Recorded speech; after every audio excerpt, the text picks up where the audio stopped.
It's rematch time, everybody, from the Intellectual Masters in Shanghai. uThermal going up against Neeb here, live from DreamHack Montreal.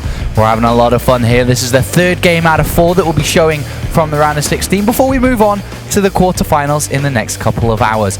A big thank you, of course, to our sponsors, Zowie, Razer, G2A, Monster Energy, and of course, Alienware.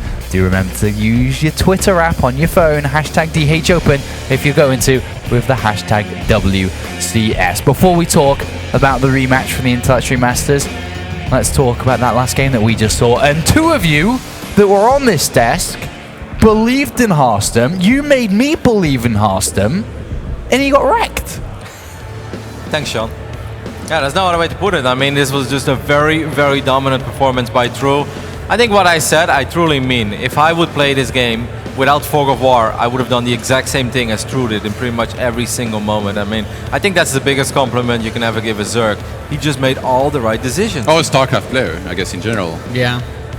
Well, I mean, Terran already sees everything. I thought Nate was, again, we're going to leave it at that one word. You guys are going too much into the analysis on this one, man. It was a clear case of the NA player just being better than the EU one. Wow. From what I can see. Oh my god.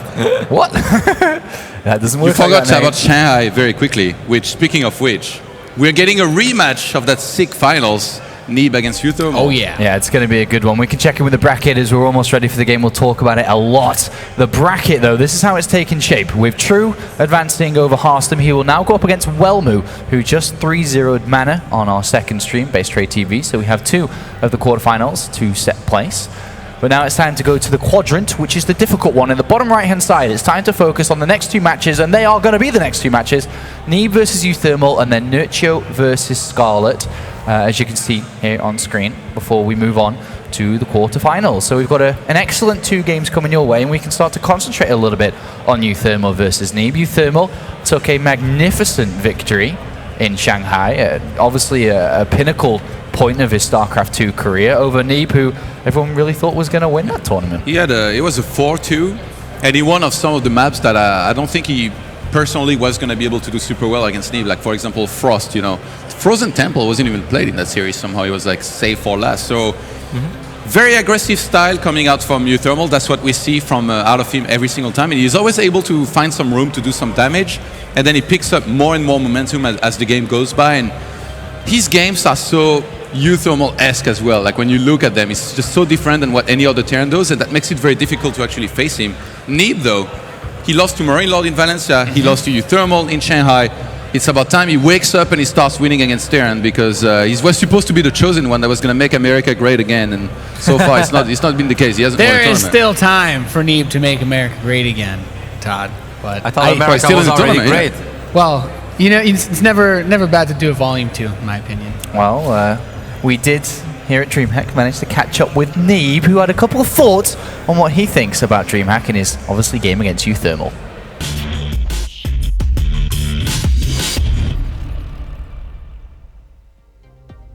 I'm Neeb, I'm a Protoss player. I play for Team. In 2014 Season 3 Premier League, I played against Hart, Holt, and Major in an all-TvT group. I lost both times to Hart, 0-2, so it was a really depressing game overall. Really feel for Neeb right now. You can definitely tell he's not playing his best. The games were, they were one-sided. Yeah, I definitely think I've taken the game more seriously now. Like, I think I've grown up a lot as a person. I think that's like the biggest change. Like, I used to have to force myself to play StarCraft. Like, I was more of a fan than a player. I just really like 1v1 games. Like, I never really enjoyed playing like competitive team games. Like, I like to play like completely myself. I wouldn't say I'm the best foreigner. I think Nurtio is like by far the most consistent player. I think Showtime's also up there too. I think I'm behind both of them, but definitely up there. I guess like we're like the big 3. A lot of people call me like literal god or something. I don't know. I feel like it's a bit dramatic and like overdoing it. I think just qualifying for BlizzCon is enough for me, honestly. It's $10,000, that's quite a bit of money. I don't really care like how well I do there, just going there would be enough for me.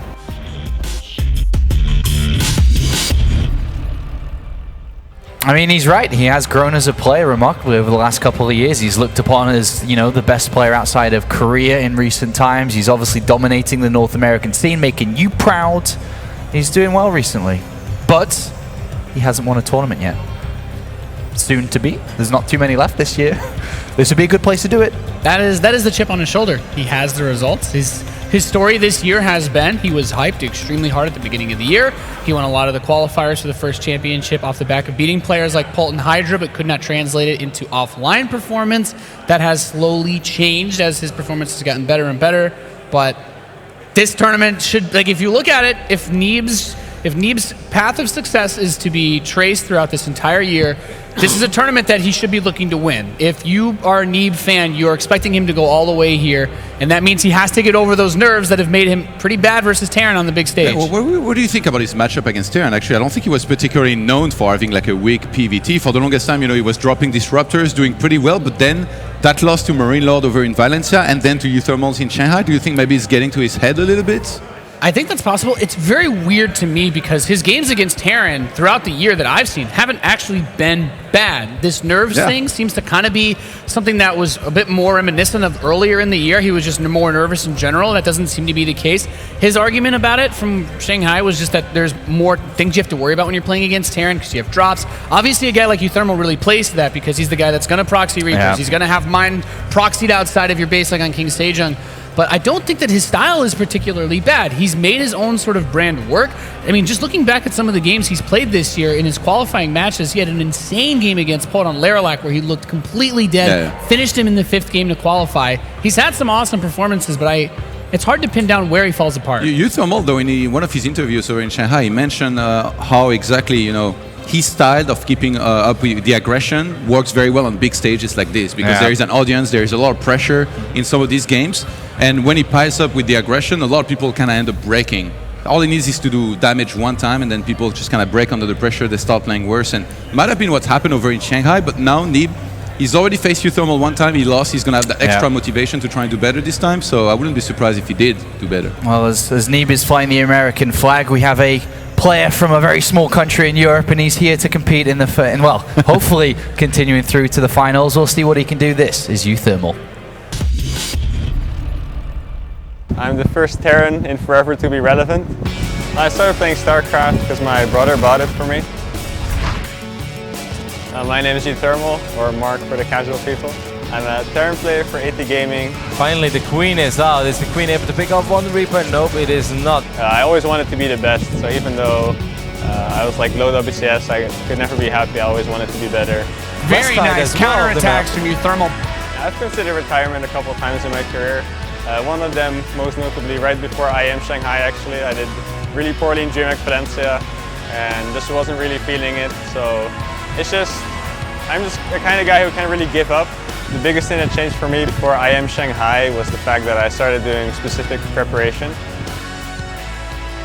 All the time I was just drilling mechanics, micro, but then eventually I thought to myself, my mechanics and micro are already good, maybe I should focus on other aspects of my play.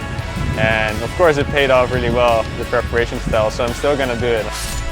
No more stalkers, no more anti-air, nothing that can deal with these liberators, these freedom droppers of our Terran.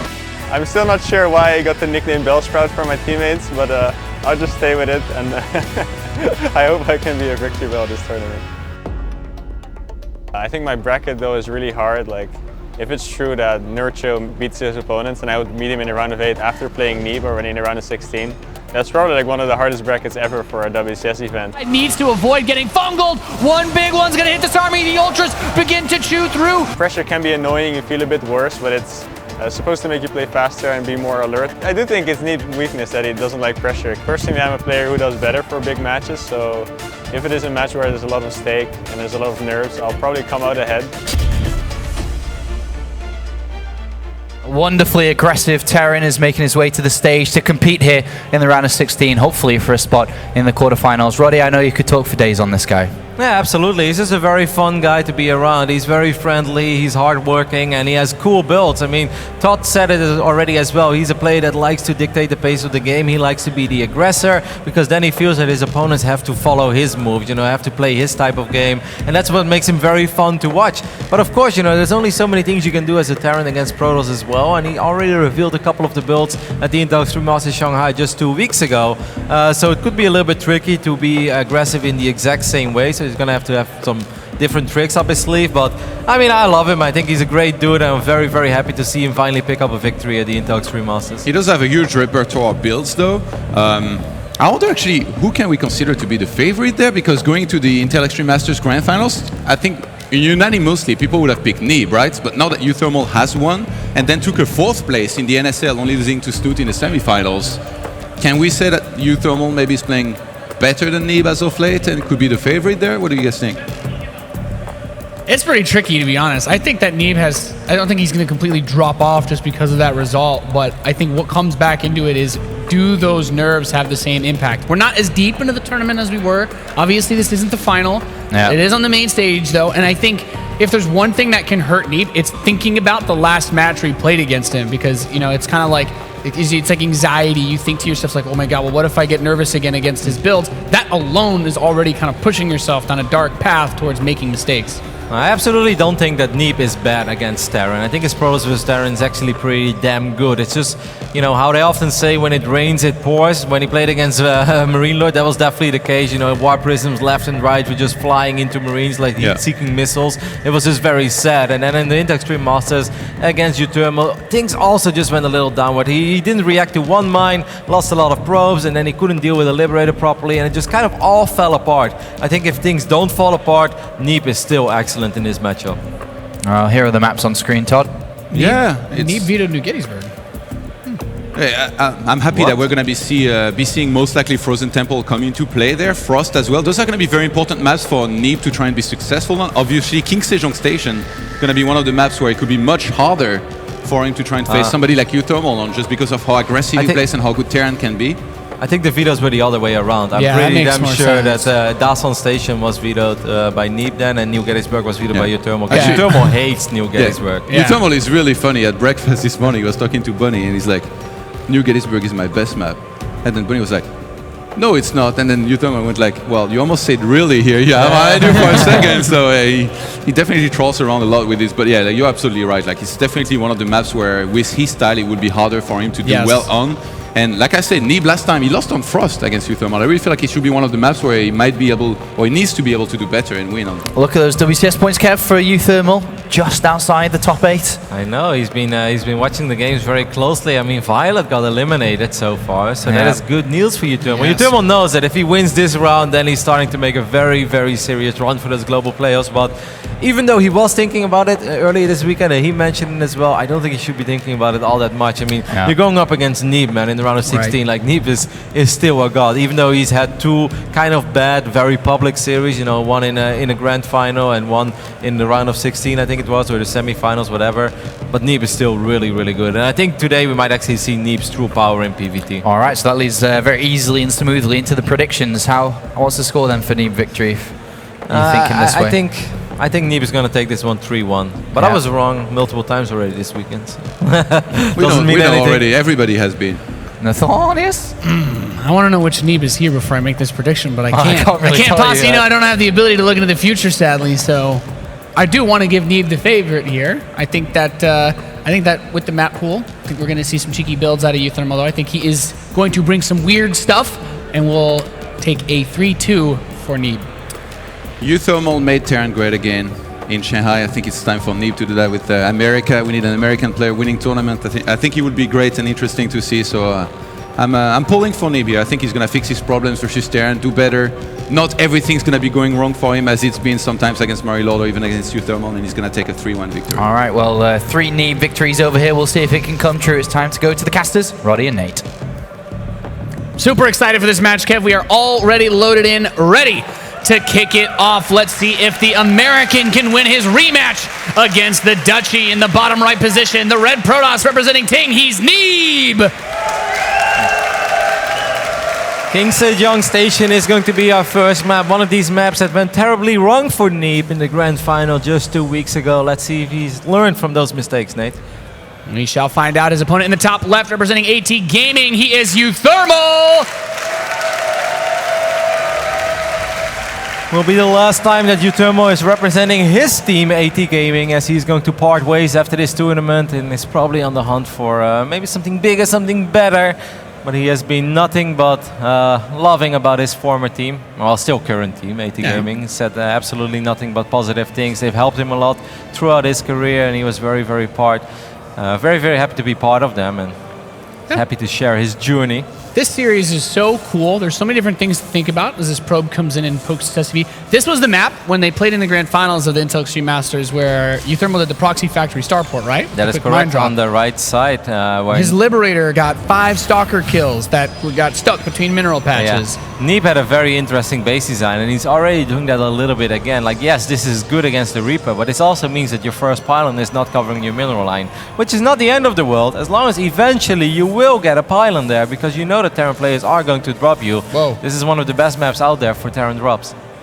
Probe got a bit close to picking off that SCV there, so another one comes down for uThermal to defend the expansion.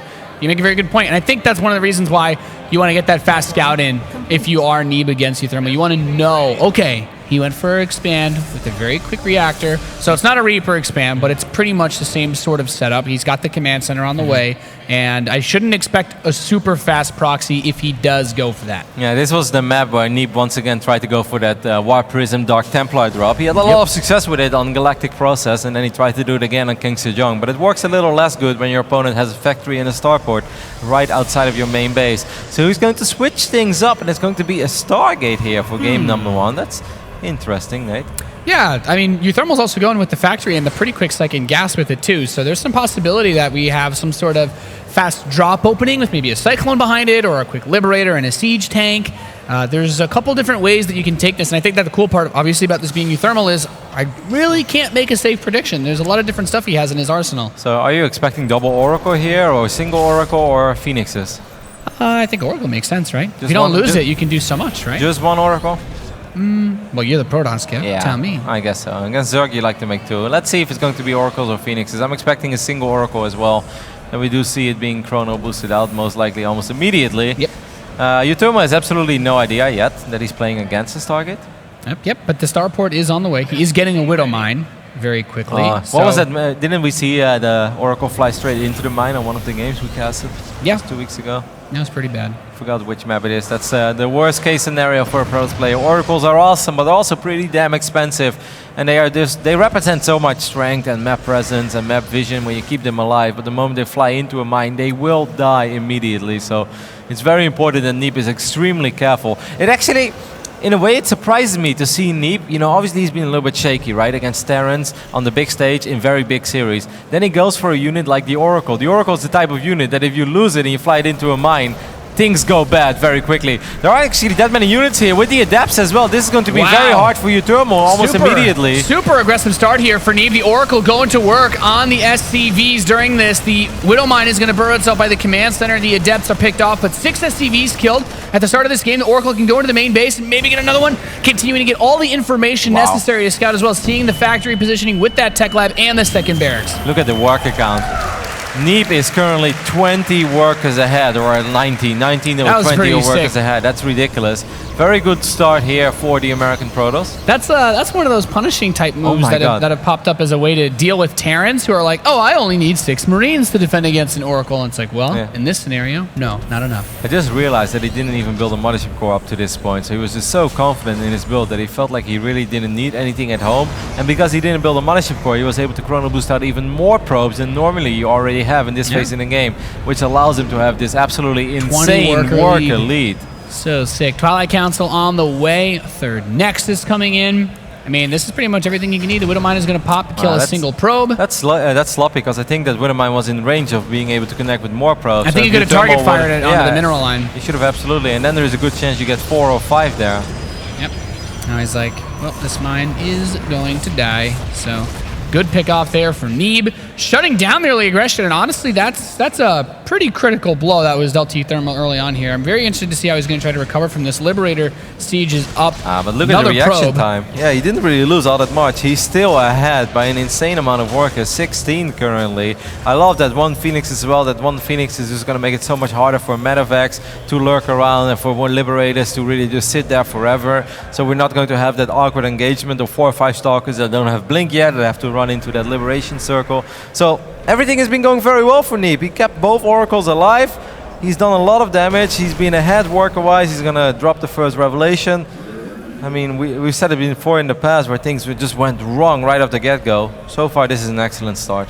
Yeah, third command center is going to move out for uThermal. I love the 2 oracles.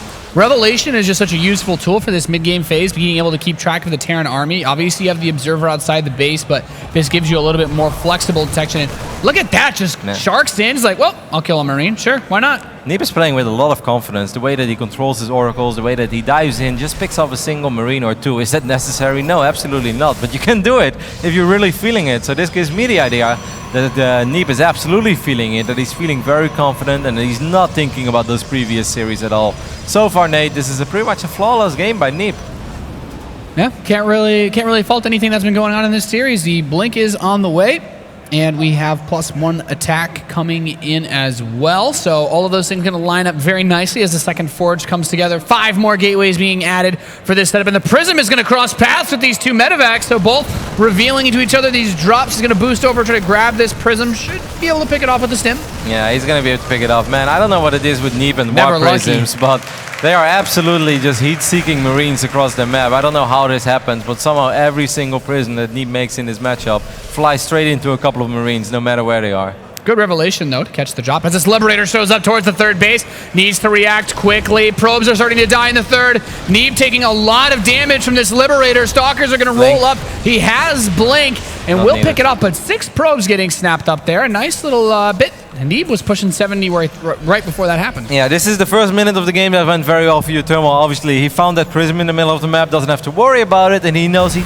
most likely doesn't have to worry about a second Prism immediately, because obviously you want to use that robotics facility for other stuff as well. You want to get a couple of Immortals out there, you want to get a couple of Observers as well, and then that Liberator finding 6-7 workers. So things are starting to get a little bit better for the Dutch Terran, who does have an army supply advantage. I mean, 72 against 62, it's not massive, but it could be enough to perhaps find an opening somewhere. Yep, especially when you consider that there's a lot of Stalkers in this army, so fighting head-to-head can be very tricky. It's going to be very important to get good target fire for the Immortals onto the Marauders and also let the Adepts hit those Marines. Stalkers blink forward, grab one of them. He ain't worried. Ooh, Oracles. I mean, so far the Oracle control is awesome. Sick. Not losing the Oracles, but he can just see the whole army. Oh, those mines. I love that. All those sentries! Well done by uThermal. This time he did focus fire because he could have shot at the Stalker if he wouldn't have done anything, but he changed target.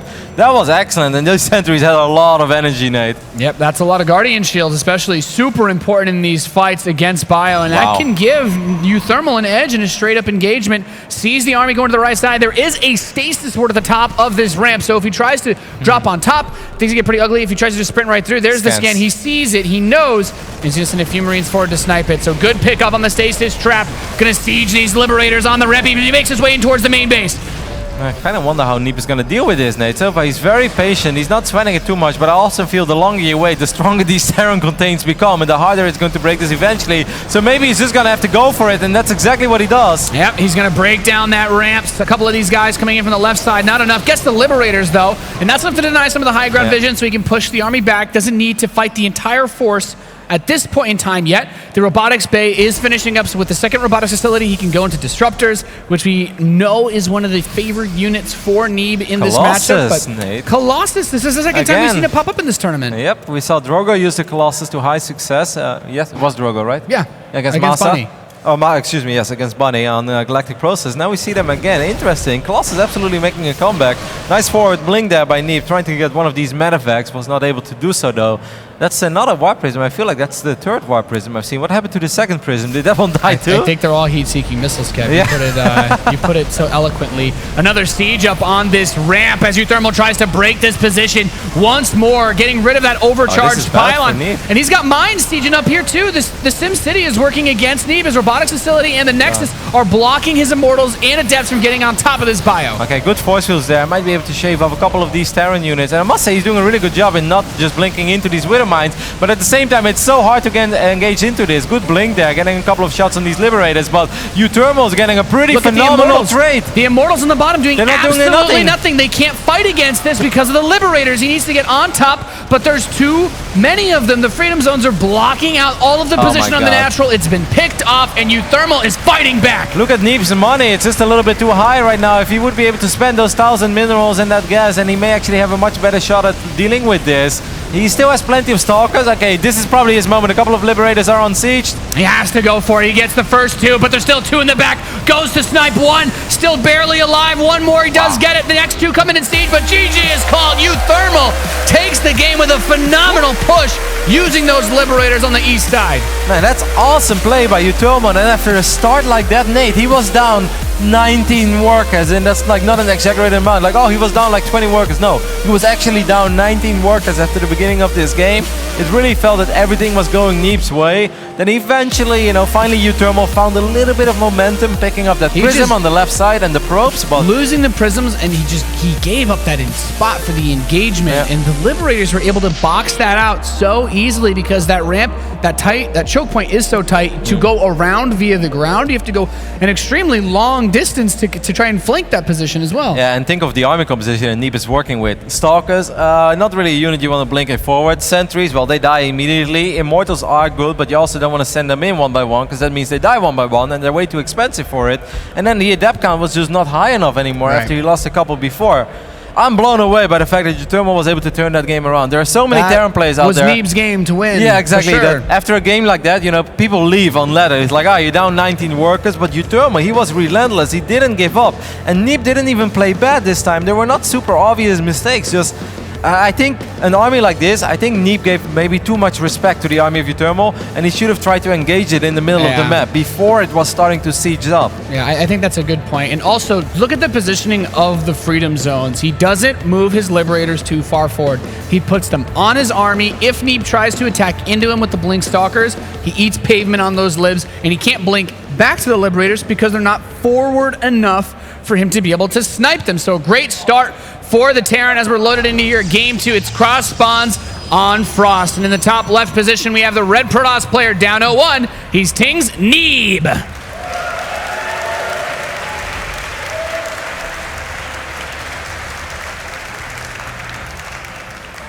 And on the right bottom side of Frost, we're looking at the main base of our Dutch Terran player who's been on an absolute roll lately. It is uThermal.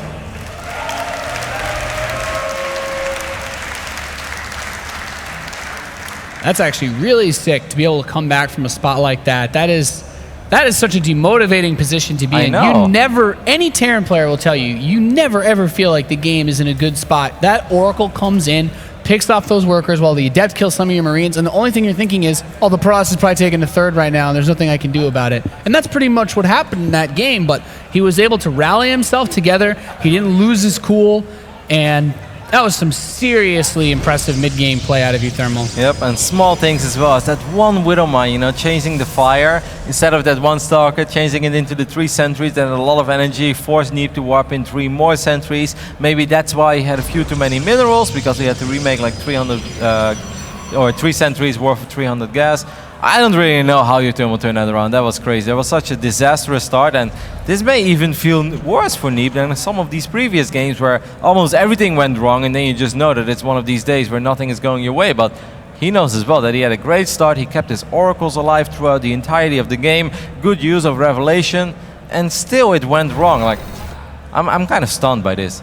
Yeah, really, really weird start to this best of 5, and we can see already that uThermal is opening up with an incredibly fast factory this game, so probably going to be a very quick mine drop, I think, is what we usually see. He will be expanding behind it, but this was, make no mistake, a delayed expansion for him to get this factory as quick as he could. I think it's going to be Hellions. I think a lot of Terrans love Hellions on this map these days. Maybe like 4 Marines and a Widow Mine in the main base, and then a couple 2 of Hellions. Run by, yeah. A little cheeky build. I think those builds are very hard to deal with as a Protoss player, especially if you don't scout it immediately. And hey, it's cross map. I'm very interested to see, because that Stargate that's coming up for Neeb will have a big impact on whether or not he's able to deal with this in an effective manner. That Oracle, if it's across the map when the mine lands in your base, well, you don't build that second Oracle, that could be ripped right there. So you need to be extremely cautious in how you approach this. Yeah, let's see what the second unit out of this factory is going to be. Yep, there we go. It's that one with a mine into the Hellions. Like, I think this is a strong build. Cross map is not necessarily bad for it. Oh, we saw this before. You remember the Intex Remaster, that first Adept ran straight into that first Widow Mine. So it's important for Neeb that that doesn't happen, because against a build like this, you need to have every unit that you can have in that phase in the game, because most of the time Protoss is trying to defend with roughly 3 units and a mothership core. So losing one of them is massive. Yeah, that's a very important thing to keep in mind. Oracle is on the way. The medevac is finishing up, and that next Hellion will be out very soon as well. Doesn't look like the Adept is going to eat this Widow Mine just yet. It's getting close, but is he going to use the Shade? Oh, okay, he picks it up for the drop, so... So this could actually be kind of bad for uThermal. It's the command center done yet. It's morphing into an Orbiter. How much is there on the low ground in the natural of uThermal? Because obviously he has no units right? Not much, just 2 Hellions. And the Adept can actually trade against one of these at least. With the other couple of Adepts, might even be able to handle this. Now there is a second Oracle on the way, so that's going to be the key for detection. But this Adept counter can get a little bit of pressure on here. Yeah, uThermal's going to lose these units on the low ground, but I don't think that matters that much. Neeb doesn't have anything in his main base. I mean, the Oracle's halfway done. The Mothership Core just pops now. That's 1 photon overcharge. This is going to be hard for Neeb, man. I think Neeb is going to lose way more than uThermal is. Yeah, I mean, he cleans up what's in the natural, like you said, but the Marines are shooting. The probes are on the run in that Widow Mine. That's a dangerous spot to be in. He needs to get them away. Focuses down the mine with the photon overcharge, so good grab there, but there's still these Marines, and there's still that medevac. Yep, there was one Adept as well, an extra Adept that popped in the main base, but it got picked off immediately. I think Neeb is realizing that he has to bring these units home because these Adepts are not going to bring these supply depots down. Now the Oracles made their way home as well, but 7 workers went down for Neeb and a lot of lost mining time. Yeah, that's a pretty deft blow. I mean, considering that he's still ahead 13 probes to 27 SCVs at this point, you know, I mean, he didn't lose crazy amount of workers, but that's still, like, that could have been so much better for him. Yeah, but he lost a lot of mining time, and now I feel like it's going to be hard to deal with the follow-up. He does have a Phoenix on the way, but there's going to be a drop in the main base, and now there's a Liberator in natural as well. I think this is where things start to get very, very dicey. If Neeb can make it out of this phase while still being 6-7 workers ahead, then it's absolutely not that bad anymore. And the Hellions are coming up too, so those probes that are running away from the Liberator might just be vulnerable. Comes up, gets 3 so far. Good Quite splits. a few of them are very injured. And the Hellion target fire is going to get a few more as they clump back up, going in towards the main 8 probes. That was a good shot right there, Roddy. Yep, that's exactly what uThermal was looking for. Now, Neeb's still 5 workers ahead, but one thing that is scary as well is that he doesn't have any additional tech, right? There's no Twilight Console, there's no Forge yet. It's just a couple of Phoenixes. The Phoenix is out of position now, so this Liberator is going to try to be annoying. I do like this, though. The 2 Oracles suddenly showing up on the other side of the map. And these guys are getting a lot of work done. 9 SCVs picked off. There is a Widow Mine inside of the main mineral line, going to kill one of them, but the second Oracle still alive to kill even more SCVs. 13. Just a bloody game for workers at the start of this game, Roddy. Yep, Liberator got taken care of as well. I mean, both players killing 18 and 19 workers, but obviously Neeb made a few more workers throughout this game, A, because of Chrono Boost, and B, uThermal wasn't building any SCVs while he had these 3 Adepts in his natural, so in the end... That's the stats Oracle right there, almost. Just laughs in the face of danger. That's pretty sick. That Oracle should be dead. Yeah. 16 SCVs killed. At least that's how I feel in all my games. But the Phoenix play is also, I think, a solid way to help deal with all this aggression. Because this, to me, feels like uThermal is just trying to do what he was doing at Shanghai, which was just hit him from the, hit him from the north and hit him from the south at the same time with these mine drops, with the Liberator harass. But he's stabilized. He's going for the tech that you're talking about. We have the Twilight on the way. We have the Forge. And Stim is still pretty far off. So obviously I think this is decent for Neeb. I mean, he's on 3 bases. He's 20 workers ahead. The Oracles did some serious work. There's a lot of Phoenixes as well. And Phoenixes are actually super awesome against Terran armies. If the Terran army isn't that big, he can just swing in, maybe pick off a medevac, pick off a couple of SCVs, maybe a few Marines here and there that are by themselves. And as long as Stim isn't done, they can even fight Marines pretty much straight up. There's a lot of energy on these Phoenixes. Yeah. These air units are going to be a serious problem for you see this uThermal. many Marines, as long as you don't fight on a Widow Mine, there is a lot that you can kill here. You pick up half of these at once, kill them, and go for the other one. Yep. It's going to try to fly above. It's always nice to sit above the starport because sometimes the medevac pops and you can get it immediately with your Phoenixes. Yep, just need to be a little bit cautious. These Marines dancing around. The worker count is getting insane though. 28 workers. I mean, yeah, it was bad on Good King God. Sejong, but this time it's even worse. Yeah, this is pretty brutal. Yeah. The Phoenix have done a really good job, as you said, corralling this for us. We have 5 more gates, Warp Prism. There you go. Free medevac, free Widow Mine perhaps as well. Another one. Nice. And it keeps everything alive. And, wow. and let me guess, another tag from the Oracle. Oh, insult to injury. I see you. How high is the Marine count? I don't think it's just not high enough, right? Like it's 20 Marines, but then against all these And he's just Phoenixes, going into Resonating Glaive Adepts too. Yep. That's the thing. I think all that Neeb needs to do is just defend his third base, and I think then uThermal's pretty much had it with this game. I think he's very, very fed up. Once Resonating Glaives is done, I mean, the Phoenix Adept should just destroy this army, just absolutely wreck it. Ooh, he's actually going to take the fight right before +1 and Resonating Glaives. That's a little bit risky. That might be the only way he can lose this fight, as uThermal starts to chase him back towards his third base. A few more Adepts are going to come in, but as you were talking about, they are not ready to fight. Need another 10 seconds for that +1. As Resonating Glaives is finally done, so that's something they can work with. Going for the medevac and can help use these Phoenix to pick off the few Marines that are here. Yeah, still though, Army Supply is not that impressive. Photon Overcharge will help out a lot. These Phoenix still being very annoying, of course. That was so unnecessary by Neeb. I mean, that's like the one way he could lose this game. He's still in a great position, especially now as +1 has finished up and the Resonating Glaives have finished up as well. But, you know, why? Why did he do that? It wasn't necessary. No.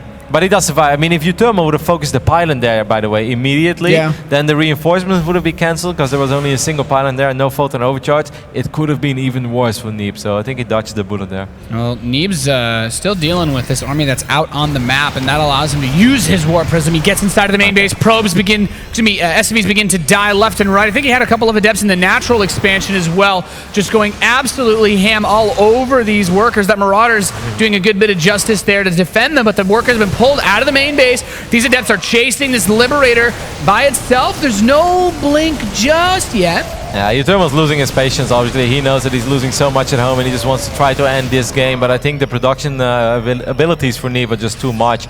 He's wiping in way too many units at once. He's got better upgrades. He's pretty much got everything going for himself. He's even going up to 4 bases while uThermal is still on 2. Yeah, this is obviously going very nicely for Neeb. He's been able to capitalize on the lead that he built in this game, unlike the last one, and that Prism is still there. More and more Adepts pour into uThermal's base, going for the natural. What few SCVs are left in this game are in jeopardy now, Roddy, as that 4th base completes for Neeb. His blink is finishing up, his +1 armor is finishing, and he's going to shade these Adepts out as uThermal's army finally returns to defend. Yeah, GG. ridiculous game. GG is called. Neeb will even up the series.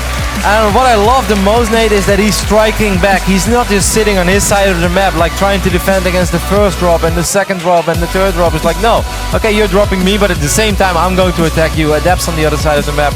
Oracles will fly in while he's dealing with Hellions in his natural. And then the very first moment where he's starting to stabilize, he just sends a Warp Prism and he does even more damage with Adepts. I love what we're seeing here. This is a really fun series so far. Yeah, this has been pretty sick, I have to say. In the first game, actually both games really looked similar in a weird sort of way, right? You have the opening with the Oracles, and you know, outside of that faster drop from uThermal, you still ended up with Neeb having that 20 or so worker lead, taking that 3rd base very early on against the 2-base Terran, except the difference was, I guess uThermal was just able to get such a better position, and he was able to get himself more time to actually rebuild himself, but he kept the pressure on a bit longer in this game. And then, as you pointed out, Neeb did a great job with the counterattacks. The counter Oracle, I really think, is what made this game go Neeb's way. Because up to that point, I really felt things were not that great. He was still a few workers ahead, like 5 or 6. But that's not enough if you don't have a Twilight Council, if you don't have a Forge. You know, eventually you're going to be in so much trouble against Tim Marines. But then suddenly those 2 Oracles flew across the map, killed 16 workers. And then I love that he followed it up with 6, 7 Phoenixes. And can we give a big shout out to the way he's controlling his air units so far. Almost not a single Phoenix went down. He picked up a medevac, picked off 2 more mines, he kept all of them alive. He kept the Oracles alive for the majority of game 1, kept the Oracles alive for here, except for that one that flew into the mine, but still, he's doing a great job in controlling these very expensive Protoss air units. He's been so on point with his revelations. You would think uThermal's playing with some sort of weird skin for his units that give them all halos, Roddy. He's had vision of his army all series long. Can he take himself in the lead in this series? Let's find out. In the bottom right position of the map, we have USA's Neeb. I can hear a Neeb roar in the crowd, Kev. Are we going to have the Austin roar again, Nate? The Dream, his opponent in the top left, coming all the way from the Netherlands. He is uThermal. It's really cool how we've seen so many new rivalries develop throughout the year, and I almost feel that Neeb vs uThermal is becoming one of them already. Even though this is like their second big series that we're casting, but it just feels like man, these two guys, they've got a story, and it's fun when they go up against each other. Like the Indux Remaster Shanghai was fun because Neeb was the favorite going into that final, and a lot of people looked at it as like, okay, he kind of choked against Marine Lord, but I think this time he's going to do it, and then he didn't do it, and now they play again just barely 2 weeks later, and so far, you know, we're only 2 or 3 games in this series, but it's awesome. It's nothing but fireworks. It's just action from the beginning to the end. Both of these guys have had these stories too, where Neeb's had like almost a few rivalries, and it was like, oh, he had to overcome Hydra, who was barely beating him, even though he beat Hydra online, and then he just, you know, he took it to the next level, right? And he completely wrecked him in the last few tournaments that they've played. I think he traumatized Hydra in CVP. Like Hydra just can't beat the Protoss anymore. I think when the bracket for this tournament was announced, Hydra's first thing was, I don't have to play Neeb in the first 2 rounds? Really, guys? But there wasn't. There was a chance of Hydra playing nothing but Protoss all the way to the grand final. Well, and then meeting Neeb. That would have been the ultimate punishment there. It's like, well, you thought you could avoid me. The final boss. Alrighty, Frozen Temple, of course, a map where there's a good chance we'll see a lot of aggressive stuff once again. We see uThermal send one of his very first SCVs across the map, see what's going on. See nothing too crazy. How do you feel so far about what Neeb is showing us almost in both games, where he likes to be aggressive with the 2 adepts and then a very fast Oracle? I think it's good. As long as he focuses on the fast start. I feel like that's always the hardest part for the Terran to punish, even when you try to do these weird builds where you open with fast drops, because your stim is so late. So I don't mind it as long as he gets the expansion up in time. But I can already tell in this game that uThermal is setting himself up for something much more aggressive with the quick second barracks. This is a little bit more one of those Korean-esque builds where he goes for the super fast stim and tries to hit up with... and this could be that 16 Marine stim medevac timing that we talked about before, but Bunny did a variation of this yesterday where he went for the fast tech lab on the factory and actually went straight into siege tanks with a single medevac. So maybe it's something like that. Tank could be fast tank, could just be fast stim Marine. He's got a couple of options. I like that uThermal made a Reaper, because in the previous games Neeb made a very, very late mothership core. So if he sends his adepts across the map, then obviously there's not supposed to be anything at home. This time, however, there is a mothership core at home that just shot at his own probe. He shot his own probe. It's like, stay away from those Reapers. Well, one probe was ready to slag, you know, he didn't want to mine any more gas. Mothership core is like, hey! Crack the whip. Robotics facility's going to finish up. So that feels pretty quick, relatively speaking. I mean, what is he going to do with this is what I'm curious about. Just fast. Dark Templars. Okay, Prism. Seems good. Could be a robotics bay as well behind. Imagine if you got a cheeky meal here. 1 SCV. Just teleports out. Adepts are so good on Frozen Temple. It's just, yeah. It seems like they never die. I'll stop you there, Kev. Adepts are so good. The Reaper will get picked off. 2 more gates are finished up for Neeb. Let's see what he's going to do with it. There we do see that Twilight Council being wiped in. So what do you think? Interesting timing with this Prism. Is this one of those, like, you throw a few adepts at your opponent, you poke and harass, and then he follows up with a Dark Shrine or something weird, or? I'm not exactly sure, Nate, because I feel like this Prism timing is just a little bit odd. And he also just warped in 3 Stalkers, too, so... I'm going to see the maybe Adepts in the natural and then that Stalker drop that's somehow a little bit popular. I still have no idea how we live in a day and age where Stalker, Warp Prism, Harass is popular, but it has happened, Nate. We've gone full circle. It apparently is becoming a thing. Yep. There is no bunker here, so this could be a little bit dicey. If you watch in a few more units, it's like a 3-gate pressure. It's very weird. It feels like I'm watching MC in Heart of the Swarm right now. He's like, oh, I'm just going to build 3 gateways and kill you because you don't build a bunker. SCVs are actually coming off the line, so things are getting a little bit weird here. 4 SCVs killed in exchange for basically an Adept or 2. And nice micro on the Prism to keep the weakened ones back. There is a Dark Shrine indeed, Nate, so that's sort of what was happening here. But the Adepts do all get picked up. These Stalkers, of course, don't have Blink. I mean, the moment that Stim is done, uThermal has absolutely nothing to worry about this anymore. But this was a very interesting little pressure. 7 workers went down, and of course, during all of this, I mean, the last thing that uThermal's thinking about right now is the Dark Shrine. Yeah, like, why would you worry about that? You're super focused. You're super trying to deal with this War Prism that's in your base, getting poked, getting harassed. I love this. Neeb making sure the scan is not covering the main base. I mean, yes, he sees the Nexus, but he has no idea what else is there. And that scan needed to be in the main. I mean, the Dark Shrine is halfway down. Where's that Prism? The Prism still being active in the main base. This could become very bad for uThermal. Yeah, he has to spread out the DTs. The Dark Shrine is finishing now, Kev. There is not an engineering bay. He could not build turrets even if he wanted to right now. So he's relying purely on his scans. Orbital energy is not enough in the main base. And in the natural, I'm not sure how much energy he has. What a build by Neeb, something that I haven't really seen all that much, like a 3-gate pressure with a Prism followed into a Dark Strike. Okay, uThermal will now spot he it. knows, like, okay, eBay's on the way, but is it going to be enough? There's an Immortal and some Stalkers to defend back home. 2 DTs coming inside. He stims the Marines, going for the Prism, but the DTs are going to get the Siege Tank, perhaps. I love how he's immediately splitting up these Dark Templars. One Dark Templar gets what away, do they mean? both of them get away. Splitting up between both bases. The scan whiffs. There doesn't seem to be another scan for him to use here. Just needs to right-click, shift-click on those SCVs. Rip that economy to shreds, Neeb. Both turrets are under construction, but they don't help until they're done. uThermal knows as well that this is terrible. 11 SCVs have fallen. He was already down economically. He was supposed to turn things around with those 14, 15 Marines that had Stim. God. And these 2 Medevacs on the other side of the map. Instead, there are Dark Templars in his main, just doing a tremendous amount of damage and economic damage. Neeb takes the lead, 2-1. Some cheeky DTs, Roddy. What a build. I mean, it's really cool how uThermal said, you know, in the finals of the Industrial Masters where you have to play a grand final unique. You can't just sit back and do your builds. You can't just sit back and macro. And I kind of felt that Neeb was doing that, you know, while I was thinking out of the box. So far, Neeb is bringing a very, very cool, unique style to the show here. I mean, this is a build that, of course, we've seen it before, but the idea behind it is just brilliant. He knows there's not going to be a bunker.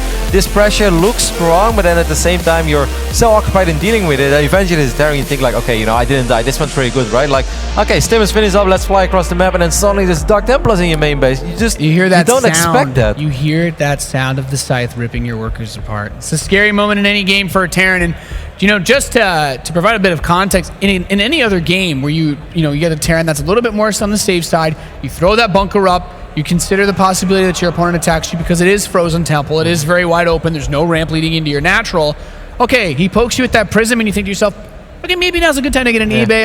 I'm kind of playing a little bit defensive here, there's nothing wrong with that. And then everything goes completely differently. But in this situation, you're already hoping to do an attack because Stim is so close, but you lose these SCVs, and that makes sitting back an even worse choice because you're just going to fall further behind. Yep, the micro was very nice as well, picking up a couple of these adapts and then you just keeping them around, gonna drop them in the main, and even though you almost lost that prism there, it was good enough. And then that scan gets thrown down and both Dark Templars escape. I mean, that's cash money. The moment that this happens to a Terran player, that's just when you close your eyes. You lean back, you let it sink in. You hit Alt F4 and you cry to the skies. Something like that, Nate. Next map is going to be played on Apotheosis. Interesting. Big map, very big map. Not a great map for Terran, I would say. I mean, it's Neeb his pick as well. Is it going to be that 3-1, Nate, that we expected, or can uThermal surprise us once again? I mean, he definitely did in game 1. That was still an awesome game by the Dutch Terran. It's weird for me because this map has been like a pocket map for uThermal against Zerg. He has cheesed Zerg almost every single game I've seen him play. But to cheese Protoss here, I don't think it works quite the same. Those Reaper builds are not as effective. Obviously, Photon Overcharge can shut down Reapers very easily, but Reapers also have a much harder time killing Adepts and Stalkers than they do Zerglings and Queens. So I don't think that's what we're going to see from uThermal. If he has another cheese, I think proxying maybe of one base is almost something I'm expecting. Yeah. The only thing I can think of that can give uThermal an advantage on this map is if Neeb does something like take the gold early on and he opens himself up to what we saw in the Grand Finals, actually, I think it was, where he just uses the Liberators on the low ground with the Widow Mines and just sieges it. Like, if you don't make yourself vulnerable by taking the early gold, it should give you an advantage just because it'll take uThermal's units a long time to cross the map. It's going to be hard. I mean, this is just not a super Terran-friendly map. Out of the maps that are left. I mean, the final map, if you would go to Game 5, is going to be played on Galactic Process. I think that's a map that uThermal probably feels a little bit more comfortable on. Yeah. So it's kind of more straightforward. And that was the map where at IEM he just died to the DTs. Yep. So. Yeah, but I mean, that's, obviously that he'll have his eyes. Again. He doesn't have to die to DTs again, guys. It's okay.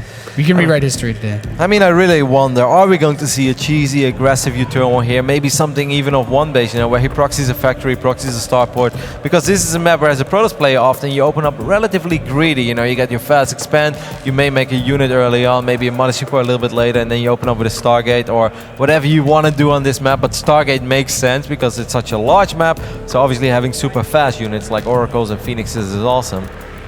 Yeah, can't wait to see.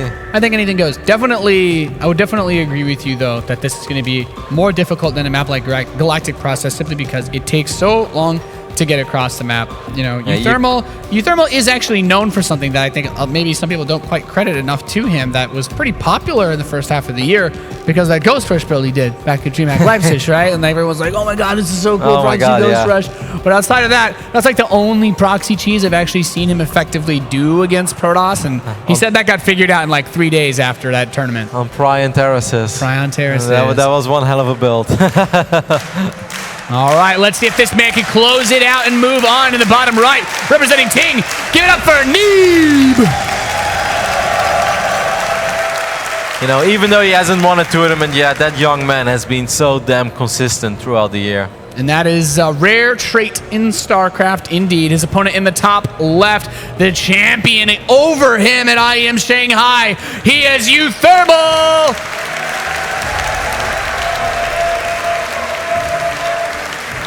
Very, very big series, of course, for uThermal, not just for the reason it would love to advance to the quarterfinals, but those WCS points are so important for him. I think for Neeb, it's safe to say that that man will qualify for the WCS Global Playoffs, and from that point on, we'll see. That's going to be awesome later on in this year, but uThermal, he still has those dreams of cracking into that top 8, but if he loses here, Nate, it's going to be very hard. He pretty much has to win WCS Mexico. Yeah, I think it's been an interesting story that we've been trying to follow throughout the course of this tournament. The other competitors for that top 8 in the WCS, some of his top contention's been knocked out. I mean, right? Violet's already out of this tournament. So Masa, every win that he picks up is points that his opponents cannot recover here this weekend. So this is his best opportunity to push himself into that top 8 and try to get a secure spot to hold on for the rest of the year. If uThermal would win here and later today Petit Droga would take out Elaser, that would be phenomenal for the Dutch Terran, because Elaser one of those other top contenders. This is like some real playoff prediction type stuff that we finally get to look at with this system. You know, it's like if the season ended today, he'd barely not make the cut, but today he could put himself, with the help of somebody else, in that top 8 and eliminate his competitors. Talking about the opening so far, Nate, I'm a little bit surprised to see this. Very, very standard. What we see out of uThermal, just a Reaper, Expand, and then, you know, a Wall of. This is still Apotheosis. It's such a large map. It's so hard to get anything done with any sort of normal Terran build. Like, it's not impossible, of course. If you take good fights, and if Neeb indeed takes the gold once again, and uThermal can siege it from the low ground, anything is possible. But any sort of drop play or, you know, medevac drop. Oh, okay, that's good. There we go. This is something that can definitely help here, because we also take into account that it will take a bit more time for Neeb to go across the map himself. And knowing about the Stargate, being able to scout something like this can give uThermal everything that he needs to get away with a build like this as well. Because if you're dealing with someone who opens up with, let's just say the Protoss player is going to go for something like a really fast 7-gate Warp Prism Adept build. If you got 3 command centers, you can get wrecked super hard and get destroyed very quickly. But against a Stargate opening, your biggest fear is the Oracle just finding an unprotected mineral line, right? So you get a bunker, you play it safe, a couple turrets, and you really should be able to get away with that 3rd command center so early on. The extra supply it gives, obviously the extra mule, and the extra worker production. Yeah, of course for Neeb it's going to be important that he drops his 3rd Nexus relatively quick, and I'm pretty sure he will do that immediately as soon as the Oracle flies into the main base of uThermal, but he might even do it before that, because Neeb has shown us throughout this tournament that he loves dropping quick 3rd Nexuses, and he's never too worried about what his opponents can do or throw at him. Yeah. It's pretty standard for Protoss players to go for this, but yeah, seeing that, I mean, in this meta, we do see Protoss has that 3rd much faster than Terran, so now he immediately starts, he's like, okay, well, could have started this a little while ago, apparently. And the Reaper gets into the main, he sees nothing else new going on in the base of Neeb. And you see that he doesn't take the gold this time. So he definitely didn't forget about that previous game. I mean, I like that. Having the gold is awesome. Obviously, you get that extra income from those rich minerals, but at the same time, it's a lot harder to defend the gold than it is to defend that base in the left bottom side of the map. It's a much more wide open area. You don't have to worry that much about tanks, about liberators. And I like the tiny consideration that uThermal has put in towards the map and the way that obviously Protoss works. He did not put his bunker out front. He put it by his mineral line because he recognizes that it's expensive to build a bunch of depots at the wall, but it also helps with those adepts or the Oracle that run into the mineral line. He doesn't have a turret, but the bunker can provide coverage to the south side of that mineral line. This is actually not going all that well for uThermal. Already lost 4 SCVs, lost a couple of Marines, loses mining time, loses a mule as well. Yeah, wow. The mules with those SCVs, 34 SCVs to 47 probes. A nice spot to be in, and the next Oracle is coming in. keep in mind, while he does have the third command center, it is not at the third base and he's not saturated, so you only get so much usage, whereas Neeb is now going to be able to mine off of 3 separate mineral fields, which will give him a lot of resources to access for the next few minutes of this game. Okay, second Oracle flies in, picks off 2 Marines, but other than that doesn't really get a whole lot done, so that went a lot better for uThermal. He's down 11 workers, but that's not that bad considering the fact he was down 18 in some of the other games, and this time he's actually working with 3 orbital commands. What do you think is going to be, Nate? Just very heavy Marine Marauder, a couple Widow Mines, or he's expecting anything else? You know, I actually think I was talking to you, or maybe it was Artosis this weekend here, about PvT type stuff. And with the way that these gateway armies have been being built around, I do like seeing Widow Mines against Protoss a lot more than the old days. So I love mines a lot more on this map in general than tanks. I feel that this map is too big for tanks to be extremely effective. I think that's another cool part about a big map, is that it's easy to like litter map mines all over the map. You know what I mean? Because there's so many different places you have to go. I think it's a lot harder to check everything with observers, because there's also a lot of doodads and foliage on the map that can hide these things. So Neeb is throwing down a couple of extra gateways. He has a few Phoenixes as well. Mine's of course great against Phoenixes too, and Phoenixes were used on Frost. Good job here by uThermal, getting one of these Oracles. And the second Oracle already lost a lot of HP, so it's going to be pretty hard for Neeb to keep it alive throughout the rest of the game. It is so annoying to have your production SCVs picked off like that. Sometimes you try to like shift queue workers to go build stuff, but the way that that AI works, like sometimes it only starts rebuilding the first barracks and the second one just sits there like half built for 5 minutes, and you're crying to yourself that you don't have enough production. But I think Neeb is getting his fourth base already. Yes, he indeed walked in that fourth Nexus. Got to stay one step ahead. I mean, uThermal is moving out. He does have his third base. So. Okay, so I think it's very important for uThermal that he realizes there are multiple Phoenixes on the map. I don't think uThermal has ever seen these Phoenixes. I think the moment he spots Phoenixes, he will start adding Widow Mines to his production. This is a good move. Can he get the Oracle? Marines are trying to catch up. Too fast. So. Nope. Oh, maybe the Hero the dream. Marine. The dream. Yes. He got it. Noise. Okay, so it's still very important though for uThermal that you realize there are Phoenixes. Why? Because you can't run away from Phoenixes. The moment you start losing a fight against almost any army, you can just run back or you can pick up the units and fly away. This does not work against Neeb. If the people at home wonder, like, why is Neeb not using these Phoenixes to pick up SCVs? It's because he doesn't want to reveal them yet. He wants uThermal to commit to a fight he can get away from. And I love this. He's getting the +1 ship weapons for his Phoenix as well, so they're going to be even tougher. You know, for dealing with those medevacs. Now, losing 2 medevacs is not necessarily the end of the world. If he gets 3 or 4, that's where things become very rough. We do see 2 Widow Mines on the production tab, a couple Liberators as well. This War Prism is probably going to fly straight into Marines because that's what every Neeb Prism does. Neeb's Prisms are the definition of never lucky, so immediately sees it. He knows, he's like, oh, here we go. How does this happen? Turn on the music. It's like 3 tournaments in a row. My God, what does a man have to do to get a War Prism on the other side of the map? A lot. I mean, like, this army is super dead of uThermal, by the way. Like, this is the most dead Terran army I've ever seen in my life. I don't think he's gonna kill a single unit. A couple of units get lifted. Oh my God. At least he knows what he's playing against. That's all we can say. That's brutal. That's pretty savage. He's going to move it towards the right side on this gold base, though. The bio stimming in. Widow Mines are going to plant themselves into the ground here. He does the Liberator and cuts off the reinforcement pylon. The Adepts are going to try to push through here, but he needs to wait for the Phoenix, losing a lot to defend this base. Yeah, I think he just saw too late. He's playing against Phoenix, man. He's losing everything now. Both armies will die. A couple of War Prism. Actually, the War Prism finally made it into the main base, and actually he's doing a lot of damage. 10 workers have fallen already. This is going very bad for uThermal. Yeah, I mean, that Prism being able to get inside, finally, the dream status there for This Neeb. base is in trouble too, Nate. The gold is in so much trouble now. Yeah, he's getting a lot of work done. So Liberator's going to clean up the Adepts that are inside of the main base. There's still a few dancing around, but as you said, Kev, that big army is making its way towards the third. And the positioning here actually kind of blocks uThermal's army from working against this. Is he going to go for this bunker? I think he will. Neeb's going to try to just straight up win the game here. Phoenix is going to work on these Liberators. And he's going to move the Phoenix towards this west side, trying to get some shots. Have to be very careful. There are Widow Mines backing up these Liberators. If he tries to come in too close, he will take some insane damage. I think he's going to let this one finish up. He's going to try to kill more SCVs. Army-wise, it's not that bad for uThermal. Neeb has to be careful that he doesn't throw away too many units. These mines have gotten a lot of shots off on the Phoenix. 20 SCVs died so far, though. He is on 4 bases, so I guess throwing away units is good. As long as he has something to fall back on eventually. He's building probes 4 at a time. Phoenix is just spending all their energy picking up units one by one.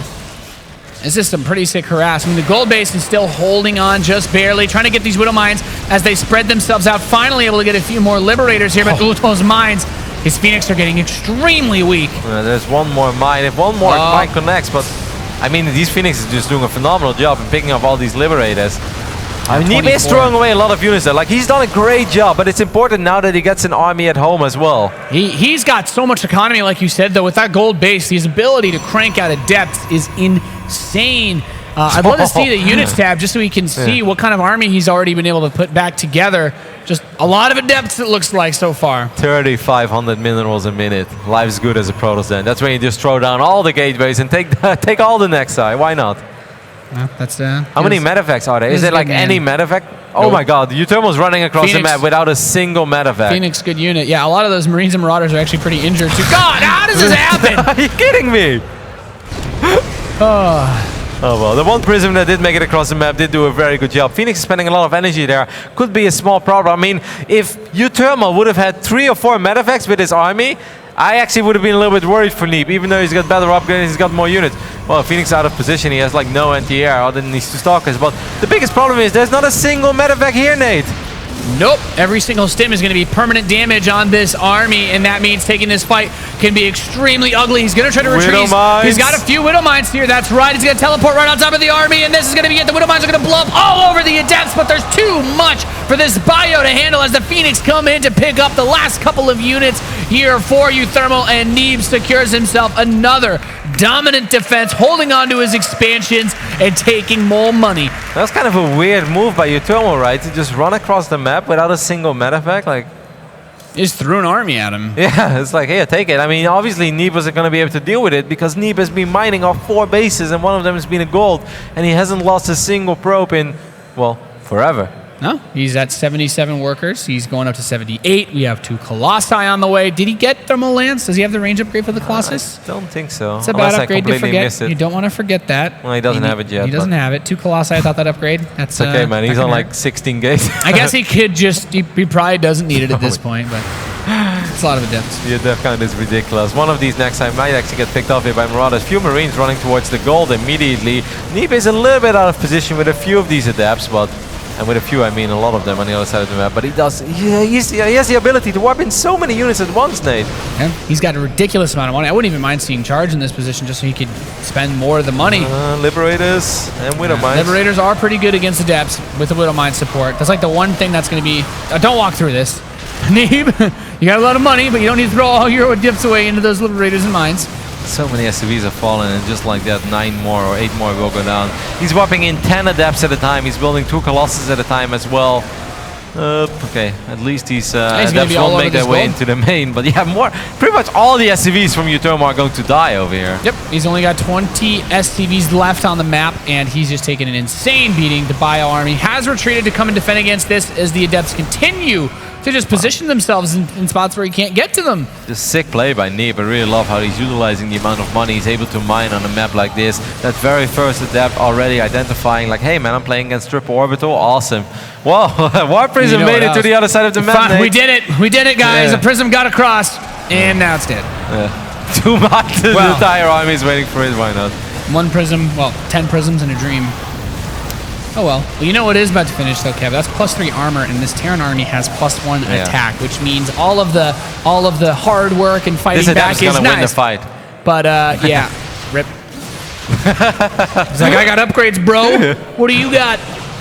Liberators running into a Protoss army in the middle of the map. Neeb is just so rich. His army is massive. 120 army supply of Protoss. And this should be enough for Neeb to plow straight through. Stalker, snipe the Liberator. GG! Neeb takes the 3-1 victory over the Intel Extreme Masters champion uThermal.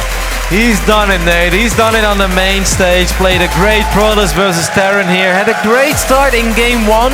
It went wrong, and we almost looked at each other like, is this really happening again? You know, like, what's going on? Is this kind of some kind of a weird curse? But he just, he collected himself, and he stayed calm and composed, and I think he played great in game 2, 3, and 4.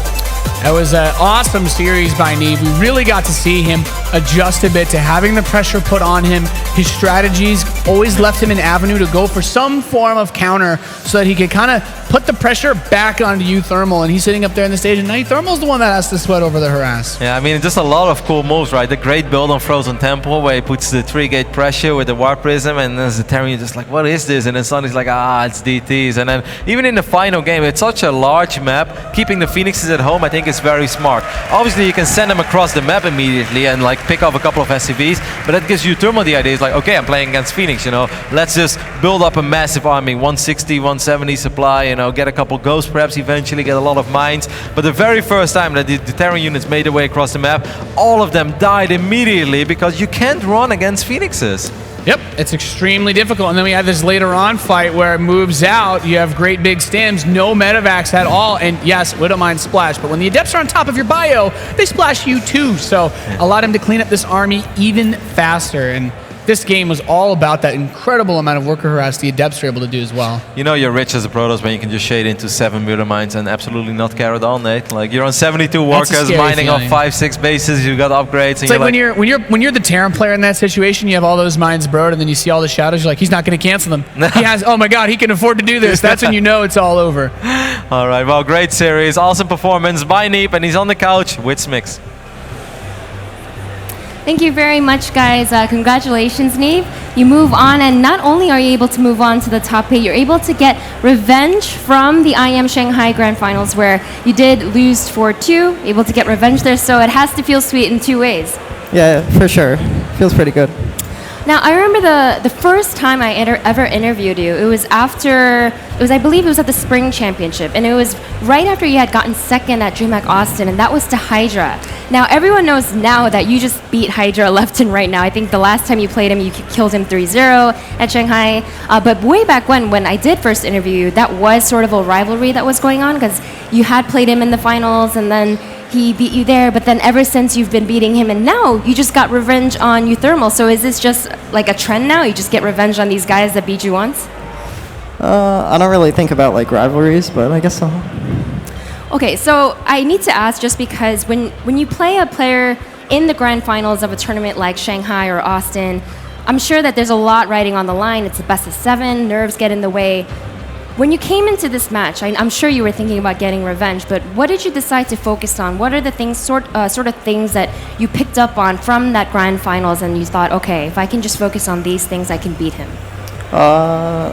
Like, I still don't really like know like exactly why I lost those games in Shanghai. Like, I was just nervous, but I don't really know how to fix that. So, like, I'm just glad it wasn't the finals. I just played like I normally would in like a earlier round. So do you feel like both with the grand finals against Hydra as well as uThermal, it was more of nerves getting in the way rather than the opponent themselves? Yeah.